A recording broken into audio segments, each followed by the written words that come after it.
안녕하세요. 오늘의 목회 칼럼의 주제는 그 시절 그 친구가 그립습니다 라고 하는 제야의 글입니다.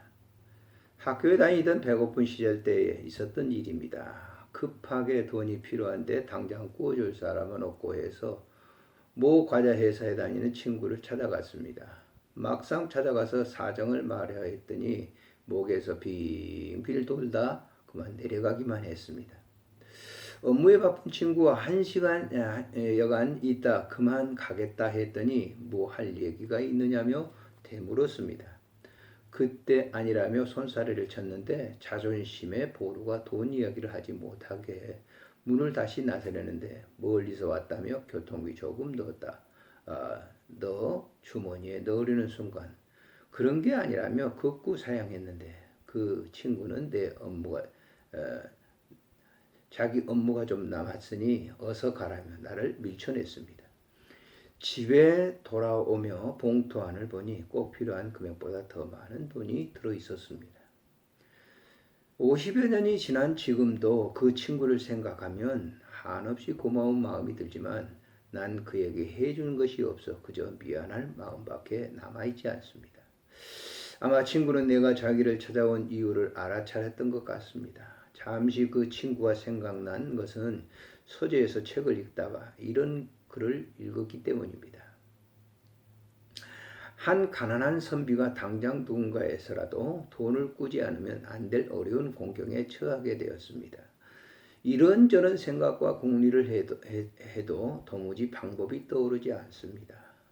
그러나 그대로 있다간 큰 낭패를 당할 수밖에 없는 처지여서 오랜 친분을 나누고 있던 친구에게 부탁해볼 마음이 생겼으나 직접 찾아가기는 내키지 않아 편지를 써 지인에게 보내고자 해 흰 종이를 놓고 먹을 가나 막상 붓을 들었지만 뭐라 써야 할지 그 친구가 거북스럽게 느끼지 않을까라는 생각에 막막하기 그지 없었습니다.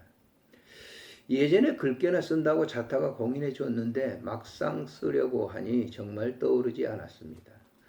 스스로 자신을 자탄해 보다가 우선 앞머리에 인사말 몇 줄을 적었습니다.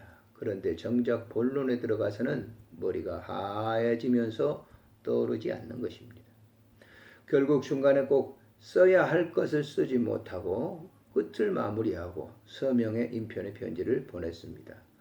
편지를 받은 친구는 잠시 어리둥절한 표정으로 문면을 검토한 후에 잠시 싱긋이 웃으면서 편지를 가져온 인편에 넉넉한 전대자를 주며 잘 전해달라며 보냈습니다. 선비는 친구가 보내준 돈으로 급한 일을 잘 마무리하고서 친구의 통찰력에 감탄하며 여러 친구들과 이웃들에게 이야기를 했습니다.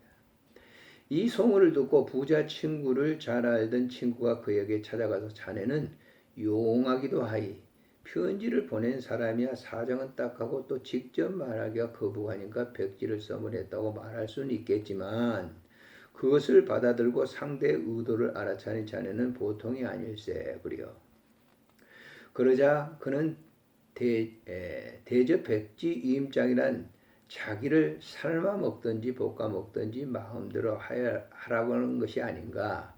이 세상에 그렇게 자포자기가 되는 경우는 연애 외에 목말랐던 때와 돈에 궁했을 때밖에 없지 않는가.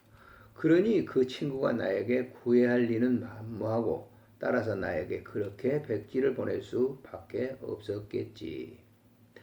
누구든지 직접 만나 말하기는 거부한 경우에는 편지 등을 이용하기 일쑤인데 이런 경우 이심전심이라든지 불은 이통이 아니면 알아차릴 수 없습니다. 세상은 점점 악해져서 이런 훈훈한 정감이 사라지고 있습니다. 이심전심할 수 있고 불은이통할 수 있는 친구가 있다면 그는 성공적인 삶을 살아가고 있는 사람 중에 한 사람입니다. 세태가 점점 메말라져가는 이때 그때 그 시절 멀리 있는 옛 친구가 생각이 납니다.